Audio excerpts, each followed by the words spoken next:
요즘 우리가 사는 세상은 행복해지기 위해서 노력하고 있습니다. 그런데 그 행복의 조건들을 들여다보면 남보다 더 많은 것을 가져야만 행복하다고 생각하는 경향이 왕왕 있습니다. 그래서 학벌도 남보다 더 좋아야 되고, 제가 지난 주중에 충신 교수하고 또 통화를 했는데 굉장히 자존심 상해 하더라고요. 충신 총장이 다른 이제 일반 목회자가 됐는데, 학자로서 야 자존심 상하냐 그랬더니 자존심 상할 거 말할 것 없어요. 저한테 그런 이야기를 하더라고요. 그렇습니다. 이게 사람인 겁니다. 내가 살다 보면 남보다 더 좋은 조건, 더 좋은 위치에서 위치에 서고 싶은 것이 누구나의 생각입니다.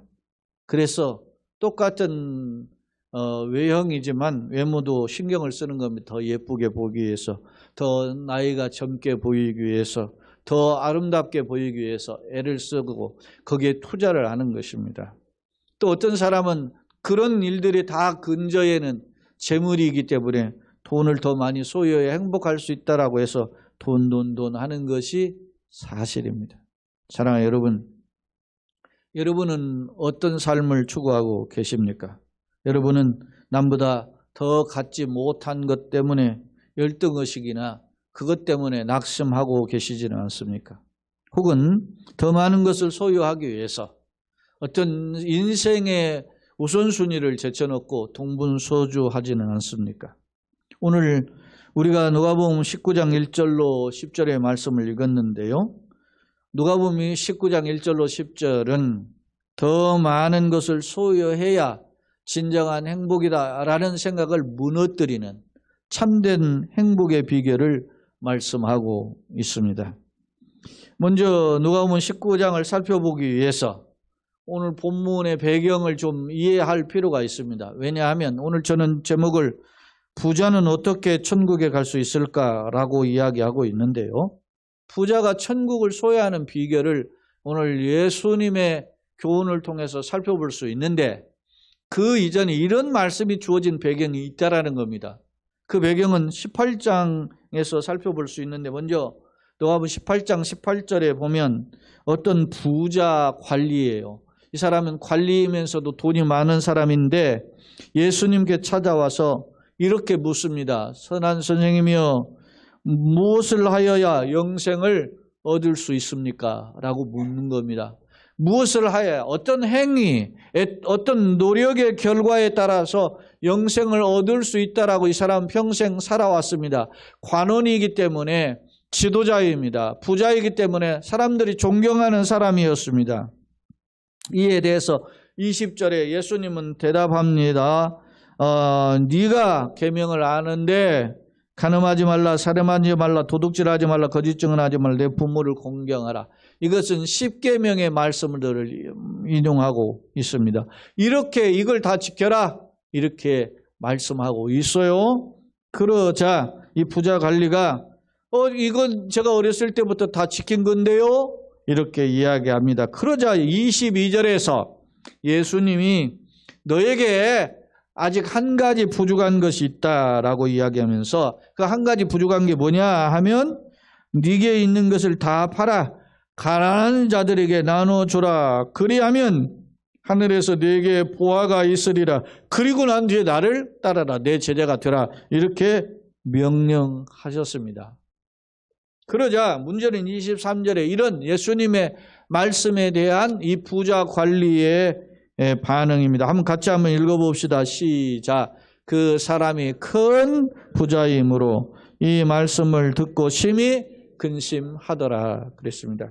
여기는 심히 근심하더라고만 기록되어 있지만 마태복음 19장에서는 이 부자 청년으로 소개되어 있는데 이 사람은 근심하여 갓 떠났다 그랬어요.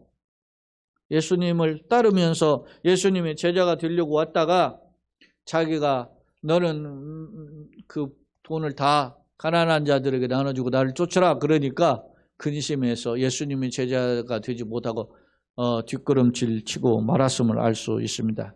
이런 상황에서 예수님은 누가복음 18장 24절로 25절 이런 말씀을 하셔요. 이 사람이 지금 누구였죠? 부자하고 관리였죠. 그래서 이에 대해서 이야기하는 겁니다. 한번 같이 읽어봅시다. 예수께서 그를 보시고 이르시되 재물이 있는 자는 하나님 나라에 들어가기가 얼마나 어려운지 낙타가 바늘귀로 들어가는 것이 부자가 하나님 나라에 들어가는 것보다 쉬우리라 라고 말씀하셨어요.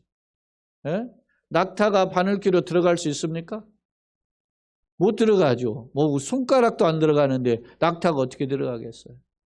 그런데 부자가 하나님 나라에 들어가는 것보다 낙타가 바늘귀로 들어가는 것이 오히려 더 쉽다. 그럼 부자들은 천국 못 간다 그런 말입니까? 부자의 돈을 재물을 쌓는 방법에 대한 주님의 책망임을 알 수 있습니다.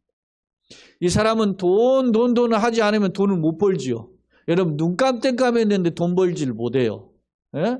그러니까 돈에 대해서 나름 계획도 세우고 그걸 추구하고 애를 써야 돈을 벌 수 있다는 겁니다. 그것이 세상의 현실입니다. 그런데 그렇게 하다 보면 어떻게 합니까? 하나님의 뜻을 거스르는 일이 왕왕 있게 된다는 겁니다.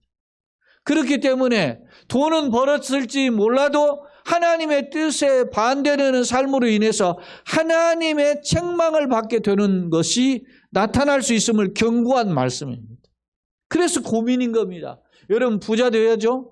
야베스가 그런 기도를 했지 않습니까? 하나님 내게 두 가지를 주시옵소서 그러면서 하나님이 내 근심 벗어나게 하시고 내 지경을 어떻게 해요? 넓게 해달라고 그랬죠. 부자 되게 해달라는 말이거든요. 여러분 부자 되는 것 자체가 그것이 잘못된 것은 아닙니다. 오히려 그것은 생육하고 본성을 하는 측면에서 봤을 때 하나님의 축복입니다. 그런데 그럼에도 불구하고 그것이 우리의 발목을 잡을 수 있음을 이야기한다는 것입니다. 지난번에도 이야기했죠. 신명기에서 모세가 장차 이스라엘 백성이 가나안 땅에 들어가서 왕이 될 사람이 있다면 왕은 세 가지를 조심하라 그랬잖아요. 그게 뭐예요? 왕은 병마를 많이 두지 말고 왕은 아내를 많이 두지 말고 왕은 뭐예요? 은금을 많이 갖지 말아라 그랬어요. 예? 근데 전쟁에 나가다 보니까 어떻게 해요? 다윗 왕이 어떻게 합니까? 전쟁에 갈 때마다 모든 거 이겨요. 그러면 어떻게 해요? 전리품을 얻게 됩니다. 전리품을 얻다 보니까 왕에게 몫을 왕만 독차지한 게 아니고 왕의 몫을 따로 떼어놨는데 그게 어마어마하게 쌓여있던 거예요. 근데 그것을 아낌없이 그는 내려놓고 갔잖아요. 근데 우리가 그렇게 그걸 헌금하라 그런 뜻이 아니에요. 여러분 나는 공술의 공수거예요. 내가 번 것은 왜 그래요? 남을 돕기 위해서 버는 거예요. 목표가 있어야 된단 말입니다. 세상은 어떻게 해요? 내가 위대해지고 내가 남들에게 부러워지고 남들에게 박수받고 그럴듯하고 아름답게 보이기 위해서 벌어요. 그런데 기독교인들은 남을 살리기 위해서 남에게 베풀기 위해서 남에게 행복을 주기 위해서 내가 버는 겁니다. 할렐루야. 그런 목표가 있어야 되는 거예요. 여러분 생각해 보세요. 제가 어제도 제 조카한테 이야기했는데 야 돈을 많이 벌면 벌수록 11조나 헌금하기 어렵다. 왜 그랬느냐. 생각해봐라. 100만 원 벌 때 10만 원 떼는 거 이렇게 어떻게 그렇게 떼요. 그런데 1000만 원 벌면 100만 원 떼기 어려워요. 근데 역으로 생각해봐라. 100만 원 벌었을 때 네가 11조하고 쓸 수 있는 돈이 90만 원이라면 1000만 원 벌었을 때는 어떻게 하면 900만 원을 쓸 수 있다. 그러면 네가 어떤 사람이 되기를 원하냐? 하나님 나 1억 벌게 해주세요. 이렇게 하면 1000만 원을 헌금하더라도 9천만 원을 사용할 수 있어요. 그릇이 다르다. 그런 비전. 왜 그러면 그걸 그렇다고 너 혼자 다 쓰라는 게 아니고 이웃을 위해서 남을 위해서 써라. 예? 그런 그릇이 되라 그래요. 어제 제가 여러분 보세요. 부자가 천국에 들어가는 것이 낙타가 바늘귀로 들어가는 것보다 어렵다고 하시는 의미가 뭐냐는 거예요. 그러니까 26절에 반응합니다. 제자들이 다른 사람들이 반응하면 그런즉 누가 듣는 자들이 이르되 그런즉 누가 구원을 얻을 수 있나 매우 지금 당황해했음을 알 수 있습니다. 사랑하는 여러분, 그러면 부자가 어떻게 천국에 들어갈 수 있을까요? 오늘 제목을 부자가 천국에 들어갈 수 있는 그 비결에 대한 제목인데 어떻게 들어갑니까? 오늘 그에 대한 해법으로 오늘 예수님이 누가복음 19장을 교훈한다는 사실입니다. 자, 누가복음 19장은 예수님께서 여리고에 가셔서 삭개오라는 사람을 만나셨는데 삭개오, 부자였던 삭개오가 천국에 가는 샘플로 제시되고 있음을 알 수 있습니다. 그렇다면 삭개오는 어떻게 천국을 소유할 수 있었을까? 자, 누가복음 19장 2절 3절을 같이 한번 읽겠습니다. 예수님이 이제 여리고로 들어가셨는데요. 같이 한번 읽어봅시다. 시작. 삭개오라 이름하는 자가 있으니 세리장이요 또한 부자라. 그가 예수께서 어떠한 사람인가 하여 보고자 하되 키가 작고 사람이 많아 할 수 없어. 아마 이때는 예수님이 이 공생의 사역에서 예루살렘을 3번 방문하신 것으로 보여지는데 그런 차에 아마 3번째 방문이 아니겠나 이렇게 해석을 합니다. 여리고는 예루살렘으로 인하면 약간 동남쪽에 약간 치우쳐 있어. 동쪽으로 치우쳐 있는 동네예요. 근데 이곳은 그 이스라엘 지역으로 따지면 그 기후적으로 볼 때 상대적으로 온화하고 또 굉장히 그 나무들이 잘 자라고 그리고 많은 사람들이 요구하는 교통의 요지여서 상업 이런 게 발달이 되었음을 알 수 있어요. 그래서 예루살렘을 향하는 관문이기도 했어요. 그러니까 많은 사람들이 이곳을 지나갔는데 예수님께서 지금 의도적으로 여리고를 통해서 예루살렘을 가기 위해서 여리고를 거쳐 가시는데 그 여리고에 들어가셨는데 많은 사람들이 예수님에 대한 소문을 듣고 지금 예수님을 보려고 구경 나왔는데 그때 삭개오라는 사람이 도대체 예수님이 어떤 사람인가 보고자 하는데 사람들이 군중이 응집했는데 자기는 키가 작아서 볼 수가 없어서 그래서 그가 이제 돌무화과 나무에 올라가서 예수님을 지금 바라보았음을 알 수 있습니다. 당시 학자들의 견해는 아마 이 키가 작다라고 하면 도대체 얼마나 작은가 160이 채 안 됐다 그래요. 그렇게 된 신체의 단구의 몸이었기 때문에 어떤 면에서 보면 이 신체적으로 핸디캡을 가지고 있었음을 알 수 있습니다. 예전에도 제가 이야기했지만 임진왜란 때 일본 놈들이 그 얼굴에 가면을 썼잖아요. 탈을 썼어요. 막 굉장히 무시무시한 탈을. 왜 그러냐?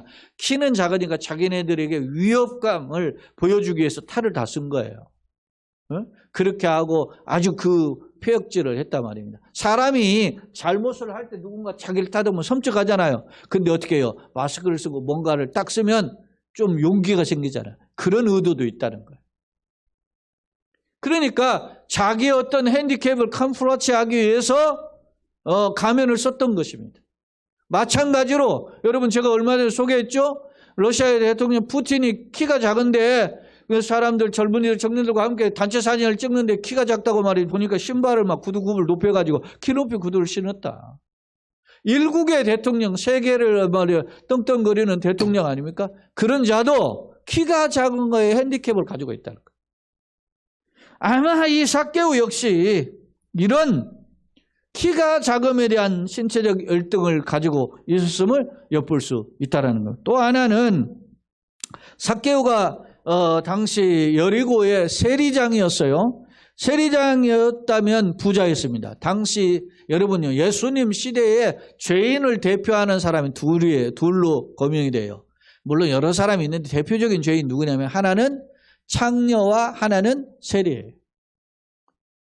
이 두 사람은 가장 도덕적으로 타락한 자에 속하는 사람들이 세리였는데 이 삭개오는 그 세리장의 우두머리였다.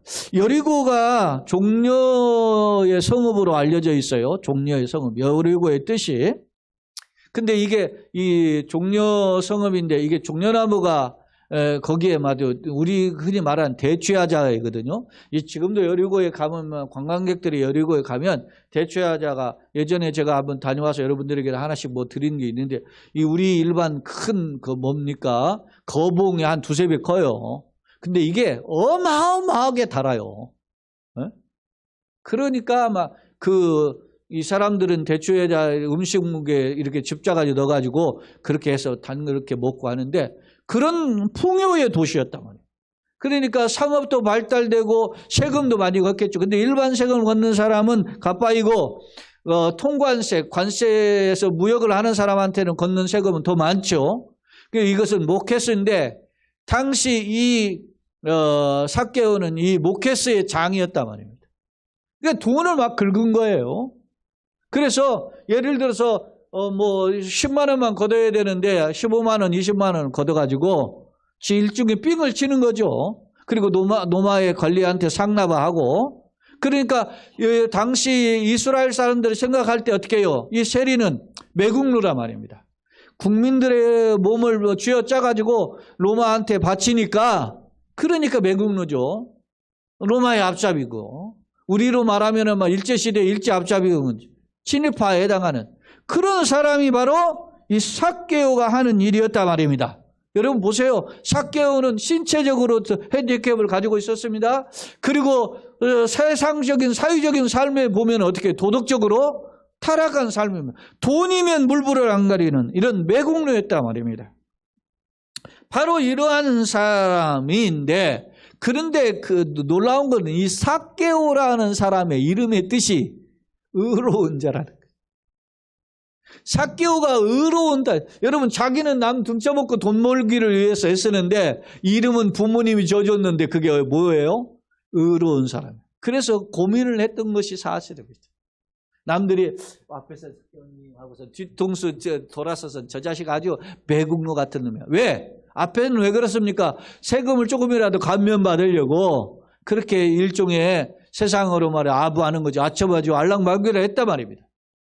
그러나 뒤에서는 수군거리는 걸 이 삭개오 스스로 잘 알고 있었던 것입니다. 그런 그에게 오늘 예수님이 찾아온 겁니다. 자, 1절에 보면 예수께서 여리고에 지나가셨다 그랬죠? 그리고 5절에 보면 예수께서 지금 돌 무화과 나무에 올라가 있는 삭개오, 예수님 보기에서 나무에 올라가 있는 삭개오에게 말씀하십니다. 5절 같이 읽어봅시다. 예수께서 그곳에 이르사 쳐다보시고 이르시되 삭개오야 속히 내려오라. 내가 오늘 네 집에 유의하여야 하겠다 하시니 그렇게 말씀. 내가 너네 집에 함께 거하기를 원한다. 그래요. 여러분 이스라엘에게 죄인하고 상종을 하면 어떻게 해요? 죄인이 돼요. 금묵자흑이란 말입니다. 그런데 예수님이 삭개오의 집에 들어간다? 상상할 수 없는 일이 벌어진 거면. 그러니까 사람들이 수군거리죠. 왜? 아니 저게 선지자라면 어떻게 죄인하고 같이 친구가 될 수 있어? 그런데 예수님은 그걸 모르셨겠어요? 너무 잘 아시는데 의도적으로 이 삭개오의 집에 들어가게 되는 것입니다. 바로 이러한 때에 여러분 그냥 그렇게만 말씀하지 않아요. 9절을 보세요. 그 집에 들어가신 삭개오를 향해서 이렇게 말씀하십니다. 9절 예수께서 이르시되 오늘 구원이 뭐요? 이 집에 이르렀으니 이 사람도 아브라함의 자손임이로다. 예수님은 삭개오에게 구원이 임하였다. 너도 아브라함의 자손이라는 것을 확인시켜 주시기 위해서 그 집에 찾아가신 줄로 믿습니다. 그런데 사람들은 어떻게 해요? 그걸 이해하지 못하죠. 사람들은 아니 어떻게 위대한 선지자가 저 냄새나고 노마의 앞잡이 매국노의 집에 너 백성의 등을 쳐먹고 돈 버는 그런 삭개오의 집에 갈 수 있나? 수군거린 것입니다. 사랑하는 여러분, 이에 대한 그런 사람들은 그렇게 수군거리는데 삭개오는 어떤 반응을 보입니까? 삭개오는 예수님이 너희 집에 유하여야겠다라고 말씀하실 때 어떤 태도를 보이고 있느냐? 오늘 한번 주목할 필요가 있습니다. 6절로 8절을 한번 봅시다. 6절 같이 시작. 급히 내려와 즐거워하며 영접하거늘. 어떻게 했어요? 급히 내려왔어요. 급히 내려 즐거워했습니다. 아니 세상의 왕따인 나를 찾아오셨다. 나의 집에 거하게 하신다. 여러분요, 손님이 오면 불편한 겁니다. 차 한잔 대접하면 좋겠는데 내 집에 머물러서 하룻밤 주무시겠다? 너무너무 기뻤다는 거죠. 급히 내려와 절거와 영접하기를. 그러니까 사람들이 말이죠, 헷갈리잖아요. 어떻게 위대한 선지자가 어떻게 저런 집에 들어가나 하니까 7절에 무사람이 보고 수군거려 이르되 저가 죄인의 집에 유하러 들어갔도다. 어찌 상중 못할 집에 들어가나? 사람들은 이해하지 못합니다. 그런데 삭개오는 어떤 고백을 합니까? 자기 집에 오신 예수님 앞에 결단의 모습을 보이는 것이 8절입니다. 같이 읽겠습니다. 시작. 삭개오가 서서 주께 여짜오되 주여 보시옵소서. 내 소유의 절반을 가난한 자들에게 주겠사오며 만일 누구의 것을 속여 빼앗은 일이 있으면 네 갑절이나 갚겠나이다. 아멘. 사랑하는 여러분, 자신이 이제까지 번 돈, 부자죠? 절반을 싹둑 잘라서 가난한 자들에게 주겠다. 이 사람의 가치는 이제까지 목표가 뭐였습니까? 돈이었습니다. 돈이 전부였어요. 돈이 있어야 행복하면 돈이 있어야 대접받습니다. 예? 여러분요, 세상이 다 그래요. 뭐 목사도 마찬가지. 돈이 있어야. 예? 어디 가든지 돈이 있어야 돼. 그러나 이 돈 했던 이 사람이 돈의 절반을 싹둑 내어놓고 뿐만 아니라 자기가 누군가의 돈을 속여 빼앗은 일 있으면 네 갑절을 주겠다 그러잖아요. 원래 남의 것을 빼앗으면 2배를 갚는 것이 보통 관례인데 이 사람은 따따부리죠. 한마디로. 4배를 갚겠다는 거예요. 이 말은 뭐예요? 이제까지 그러면 삭개오가 남의 것을 속여 빼앗은 일이 없었을까요? 빼앗은 일이 많죠. 그러니까 나는 거덜이 나더라도 나는 좋습니다. 이런 뜻입니다. 에? 자기의 가치는 누구예요 지금? 돈이라는 가치에서 예수님에게로 옮겨가 있음을 오늘 말씀을 통해서 살펴볼 수 있는 것입니다. 예수님을 만나면 기적이 일어나면 할렐루야. 그런데 여러분 보세요. 왜 예수님이 이런 표현을 할까요? 앞서 예수님을 만난 부자가 있죠. 그런 예수님을 만났는데 기적이 일어나지 않았어요. 그 많은 돈 때문에 걱정하며 떠나갔습니다. 그런데 예수님을 제대로 만난 어떻게 해요? 삭개오는 자신의 것을 다 내려놓아도 아깝지 않았어요. 뭐요? 예수님이 누구신가에 대한 가치를 발견했기 때문에. 사랑하는 여러분, 교회를 다니는 것이 아니라 예수를 믿으러 교회를 나오는 겁니다. 수십 년을 교회를 다녀도 예수를 믿지 못하면 아무것도 아닌 거예요. 그러나 내가 한 달을 예수를 믿어도 교회를 다녀도 예수를 제대로 믿으면 변화의 역사가 일어나는 줄로 믿습니다. 그게 복음인 거예요. 복음. 복된 소식입니다. 생명 구원의 소식인 겁니다. 오늘 삭개오는 이제까지 남을 속여서 빼앗은 그러한 것들의 삶에서, 남을 등쳐먹는 삶에서 이제는 자신의 것을 다 내려놓아도 예수님이 나의 인생의 축복이다 라고 하는 가치를 부여하며 살겠다라고 결단하고 있습니다. 이제까지는 자신의 신체가 남에게 보기에 핸디캡이 있어서 부끄러운 모습이었습니다. 자신의 많은 돈을 차지해서 그것이 행복할 줄 알고 찾아보았지만은 여전히 마음속에 괴로움이 있었습니다. 그런데 이제 그러한 옛사람을 과감히 청산하고 이제 예수님이 원하시는 삶을 살겠다는 것입니다. 그래서 예수님이 오늘 이 집에 구원이 이르렀고 이 사람도 아브라함의 자손, 약속의 자손이라면 생명 구원의 약속의 자손이라고 선언한 겁니다. 사랑하는 여러분, 왜 예수님이 이 땅에 오셨죠? 마지막 10절에 예수님이 세상에 오신 목적이 뭡니까? 인자가 온 것은 누구를? 잃어버린 자를, 죽은 영혼을 살리기 위해 이 땅에 오신 줄로 믿습니다. 그 살리는 영혼이 나의 앞선 부자 관원은 자신은 예수님 없어도 구원받을 수 있다라고 착각 속에 살았어요. 그러니까 예수님 필요 없이 떠나간 겁니다. 그런데 삭개오는 예수님이 아니면 나는 살 수 없다라는 그런 마음을 가지고 예수님을 붙잡았음을 오늘 말씀을 통해서 살펴볼 수 있습니다. 사랑하는 여러분, 그렇다면 나의 모습은 어떤 모습입니까? 오늘 부자 관원처럼 착하고 도덕적이고 살았지만 예수님 없이 그래도 나는 여전히 그렇게 살겠다 하고 떠나가는, 예수님을 만났지만 떠나가는 사람입니까? 아니면 이제까지 남을 등치며 돈이 전부인 양, 세상 자랑이 전부인 양 그것을 소중히 여기면서 추구했지만 예수님을 만나고 나의 가치가, 우선순위가 예수님의 1순위로 바뀌는 그런 삶을 살고자 하십니까? 여러분은 도대체 무엇을 쫓아가기를 원하십니까? 마태복음 6장 33절에 예수님은 너희는 먼저 그의 나라와 그의 의를 구하라. 그리하면 이 모든 것을 너에게 더하시리라. 너희는 먼저 그의 나라, 하나님의 나라, 그의 의, 하나님이 베푸시는 구원의 의를 사모하라. 그러면 너희가 이 땅에 나그네 길을 가는 사는 동안에 너희에 필요한 것을 제공하시리라. 할렐루야.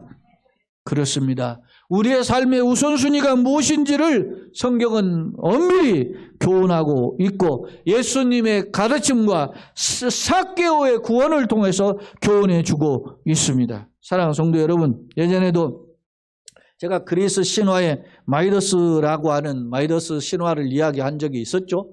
이 사람 프리기아 왕국의 왕인데 이 사람이 포도주의 신 디오니소스의 그 양아버지가 길을 잃을자 그가 길을 잘 안내해가지고 혜택을 베풀어요. 그러자 디오니소스가 이놈 기특하다. 그래서 마이더스한테 물어보면 내 소원이 뭐냐? 내가 원하는 거 있으면 꼭 한 가지 들어주겠다. 그러니까 마이더스가 자기가 만지는 것은 모두 다 금덩어리가 되게 주세요. 그렇게 했죠. 그리고 후회할 텐데 아닙니다. 절대 후회하지 않음. 그래서 그가 원하는 만지면 모두 다 금으로 바뀌어요. 그래서 마이더스 손이 그려져 만지면 금으로 더 바뀌는 게 그렇게 됐어요. 그런데 웬일입니까? 음식을 먹으려고 숟가락을 드니 금으로 받아 아무 좋았는데 밥도 금으로 바뀌니까 먹을 수가 없습니다. 사랑하는 딸이 막 오니까 아빠하고 올 때 어락 안 했더니 금으로 바뀌어버렸어요. 탄식하게 됐어요. 이게 금이 전부가 아니구나. 인생 행복의 전부가 아니구나. 그러면 어떻게 할까요? 다시 디오니소스한테 찾아가서 살려달라고 애원을 합니다. 그러니까 비결을 주죠. 저 팍톨로스 강에 가서 목욕을 하면 네가 옛날처럼 돌아올 것이다. 그래서 네가 이제까지 쌓은 건 다 그런데 잃어버릴 것이다. 알겠습니다. 그렇게 하고 가서 자신의 신체적인 옛날 모습을 회복했다. 사랑하는 여러분, 따라서 합시다. 지금 내가 가지고 있는 것이 행복이다. 아멘. 내가 가지고 있는 것에 감사할 수 있는 자가 되기를 예수님의 이름으로 축원합니다. 오늘 내가 예수님을 믿으면 그것이 행복입니다. 내가 예수님의 손에 붙들리는 것이 진정한 능력입니다. 예수님의 손이 진정한 마이더스 손이란 말이죠. 주님의 보혈에 피 묻은 손이 나의 심령을 살리고 내 인생길을 걸어가게 하는 길인 줄로 믿습니다. 주님, 나를 먼저 세상에 찌들어 있는 내 마음을 주님의 보혈의 손으로 어루만져 주셔서 이제 예수 생명의 복음에 붙들리게 하여 주시옵소서. 주님, 내 몸에 연약한 환부를 만져주시어서 나를 치료하시고 회복하여 주시옵소서. 주님, 내 인생에 문제에 답답한 장애물들이 있는데 그걸 만져주시면 열어주시옵소서. 주님의 손이 터치될 때 역사가 일어나는 줄로 믿습니다. 그러니까 우리 인생은 어떻게 해요? 주님과의 관계가 우선순위란 말이에요. 삭개오는 예수님 없는 삶의 우선순위였어요. 그런데 예수님을 만나고 예수님과의 관계가 회복되니까 길이 열리게 됐어요. 어거스틴이 그런 말을 했잖아요. 하나님은 우리를 인간을 창조하시고 우리의 인간의 마음속에 두 가지의 공간을, 제가 이것도 옛날에 두 가지의 공간을 했어요. 하나는 하나님을 위한 공간, 하나는 사람을 위한 공간. 소위 말하면 하나님의 영광을 위한 것, 그리고 이웃을 위한 공간을 우리 마음속에 늘 갖게 했다는 거예요. 누군가를 위해서. 네? 누군가를 위해서 베풀어야 되는데, 하나님의 영광을 위해 살아야 되는데, 이런 생각을 갖게 하셨다는 거예요. 근데 그런 관계를 어떻게 알 수 있느냐? 이 어거스틴은 내가 예수님을 통해서 알게 된다. 사랑하는 여러분, 많은 사람들이 세상에 처박혀서 살다 보니까 하나님과의 관계, 이웃과의 관계를 어떻게 살지를 모르는 겁니다. 그래서 돈을 벌면 건방져지고 권력을 잡으면 건방져지는 이유입니다. 왜? 이런 원칙을 모르기 때문에. 세상에 박사학위를 가지고 세상에 뭔가를 알아서 잘난 체는 하는데 그게 전부라는 거. 하나님의 영광을 위해서, 이웃을 위한 것을 위해서 사용할 수 있는 지혜와 능력이 부족하다. 팀 헬모어라고 하는 사람이 우리 멘토링 사역자잖아요. 이분이 그런 말을 했어요. 신앙생활에 가장 중요한 거는 하나님과의 관계라는 거예요. 관계. 오늘 우리가 주님과의 관계를 회복하고 주님 안에서 걸어가는 그런 믿음의 관계요, 믿음의 축복의 걸음이 되기를 예수님의 이름으로 축원합니다. 바라기는 삭개오를, 여러분요, 우리에게 힌트를 준 거예요. 뭡니까? 예수님의 말씀 속에는 뭐가 담겨져 있어요? 삭개오를 구원하신 예수님은 너희 모두를 구원하기를 원한다. 할렐루야. 그걸 메시지를 준 거거든요. 근데 사람들은 이해를 못한 거예요. 어떻게 삭개오 같은 사람하고 어울리냐, 이렇게. 여러분, 삭개오를 만나주신 주님은 나를 만나주시길 원하시고, 더 냄새나는 자들 지금도 찾고 계십니다. 누굴 통해서? 나를 통해서. 나 같은 죄인 살리신 주 은혜의 놀라와, 지난주 우리가 젊은 특송했죠? 오늘도 우리가 찬양할 텐데, 하나님 앞에서 그런 감사의 마음으로 살아가는 저와 여러분들 되시기를 예수님의 이름으로 축원합니다. 아멘.